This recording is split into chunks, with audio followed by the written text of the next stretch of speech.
আরে বাবা, গরম পড়েছে তা বলে কি ইঁচড় খাবো না? আবার ইঁচড়ের নাম হচ্ছে গাছ পাটা, তাই পাঠার চর্বি দিয়েই রান্না করলাম ইঁচড়ের এই রেসিপিটা। নুন হলুদ দিয়ে ইঁচড়টাকে সিদ্ধ করে নেব। এরপরে কড়াইতে তেল দিয়ে আলু ভেজে নেব, ইঁচড় ভেজে নেব।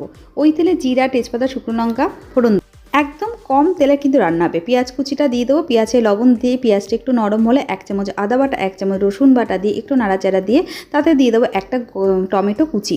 টমেটো কুচি দিয়ে জল বেরোলে তাতে কিন্তু মশলাটা অনেকটা কষে যাবে। তারপরে হলুদ গুঁড়ো দেবো, তার আগে দিয়ে দেবো খাসির চর্বি, হলুদ গুঁড়ো, লবণ দিয়ে ভালো করে কষিয়ে নেবো। 1 চামচ জিরার গুঁড়ো, 1 চামচ ধনের গুঁড়ো, 1 চামচ কাশ্মীর লঙ্কার গুঁড়ো, একটু চিনি দিয়ে জল দিয়ে মশলাটার সাথে ভালো করে কষিয়ে নেওয়ার পর দিয়ে দেবো 1 চামচ ফ্যাটানো টক দই দিয়ে আরও কিছুক্ষণ কষানোর পর ইঁচড় আলু দিয়ে আরও কিছুক্ষণ কষানোর পর নুন দিয়ে দেবো স্বাদ অনুসারে।